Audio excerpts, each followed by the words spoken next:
Olá pessoal, tudo bem? Tô em viagem, mas não podia deixar de mandar para vocês um resumo, né, uma revisão aí para a prova que vai acontecer na sexta-feira, tá? Então vamos começar com sombra e penumbra, ok?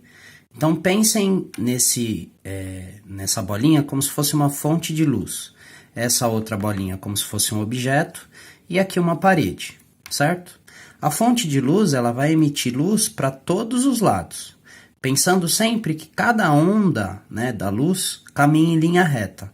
Então ela nunca vai mudar de direção a não ser que alguma coisa aconteça, certo? Então você percebe que tem algumas linhas que conseguem passar em linha reta da fonte de luz direto para a parede. Outras param no objeto, certo? Outras ainda param no objeto na transversal também. Então, se você for pensar numa fonte de luz, nessa parte da fonte de luz aqui de baixo, né? Quando ela vai subir, né? Ela vai bater no objeto, ok?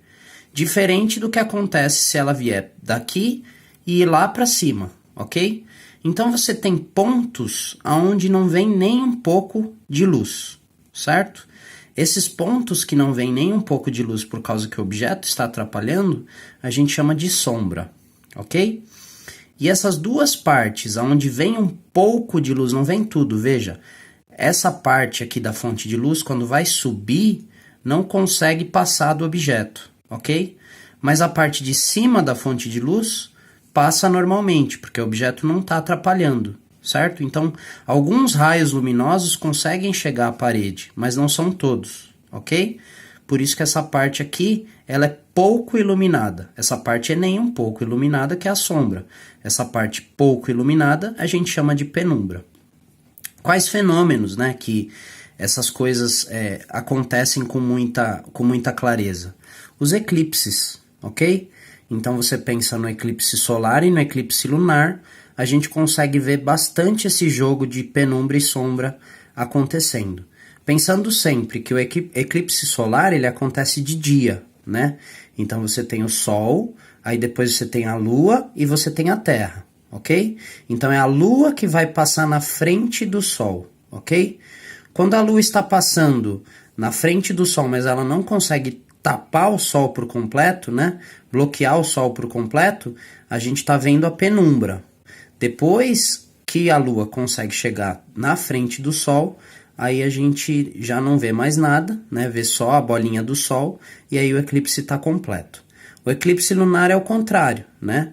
Você tem a Terra na frente da Lua, né? Então você tem o Sol, a Terra e a Lua. Então o eclipse lunar acontece de noite. E é a Terra que vai bloquear os raios solares para não deixar esses raios passarem e chegarem até a Lua. E, portanto, a Lua não consegue refletir esses raios, e aí as pessoas que estão na Terra não conseguem mais ver a Lua. É o eclipse lunar, ok? Muito bem. Um outro tema importante, né, que a gente estudou é a imagem especular. Pense na imagem especular, pessoal, como se fosse um espelho, né? Então você tem aqui um espelho, você tem a imagem original e você tem a imagem formada no espelho, que é a imagem especular, né? É, na verdade, uma imagem que acontece ao contrário da imagem original. E como que você pode fazer a imagem especular de um jeito simples, para que não haja nenhuma dúvida, nenhuma dificuldade? Você marca pontos, né, que são os vértices dessa figura, com letras. Então você marca o ponto, coloca uma letra, marca outro ponto, coloca outra letra. Quais pontos? Os pontos que você tem aí curvas, né? Os pontos que você tem aí ângulos formados, né? Que a gente chama de vértices, porque daí fica mais fácil. E a distância que você tem do ponto até o espelho, né? Porque essa figura aqui representa o espelho, você vai fazer a mesma distância do outro lado. E aí você coloca o ponto e a letra para você não se perder. Vai fazer isso com todos. E aí depois você liga os pontos de acordo com o que está desse lado. E aí não tem erro. Então nesse caso aqui era um F. Eu fiz um F ao contrário, exatamente dessa forma. Então o A tem uma determinada distância. Faço a mesma distância do outro lado, marco A. B tem uma distância maior. Vou lá, faço a distância maior, marco B, depois eu ligo A com B e aí eu consigo formar a imagem especular. Beleza? E um último tópico, ainda falando de luz, é o tópico da refração. Então, um exemplo muito clássico, né, da refração é você pensar num carrinho de brinquedo. Então, se você está usando o carrinho de brinquedo num chão mais liso, né, e de repente esse chão fica mais áspero porque mudou, né, o chão, de repente o carpete é um carpete aí de pano e tudo mais, então você estava num carpete de madeira com carrinho.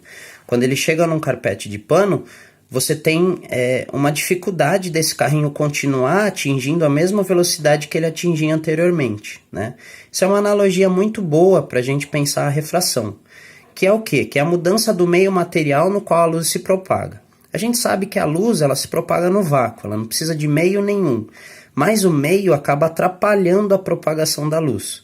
Então, se você pensar a luz no ar, a velocidade da luz no ar é muito maior do que a velocidade da luz na água, por exemplo. Por quê? Porque as moléculas de ar, né, que são várias, né, você tem várias moléculas ali no ar, estão bem separadas, bem distantes umas das outras, permitindo com que a luz consiga passar por entre essas moléculas com uma certa facilidade. Né? Se a gente for pensar na água, por exemplo, né, que aí a gente já está num ambiente líquido, a velocidade ela diminui. Por quê? Porque as moléculas estão mais juntas. Isso acaba atrapalhando a propagação dessa luz, no caso, né? Então pensem, pessoal, que a refração nada mais é do que uma mudança na velocidade da luz, né? Então ela vai se alterar e altera também a sua direção. Então é por isso que quando a gente está olhando, né, para objetos que estão dentro da água, a gente tem aquela impressão de que os objetos estão mais em cima do que eles realmente estão. Porque a luz ela vai mudar a sua direção de propagação. E isso acaba atrapalhando a nossa percepção ali da água e do objeto que está dentro dela, né? Então pensem sempre que a refração é uma alteração de velocidade da luz e alteração da direção da propagação da luz também. Pensando sempre que a velocidade da luz ela aumenta conforme o meio vai ficando mais disperso, né? Quando as moléculas estão mais dispersas, velocidade da luz no ar, portanto, é a maior entre todos os estados físicos que a gente já estudou até agora. Beleza? Então essa é a primeira parte.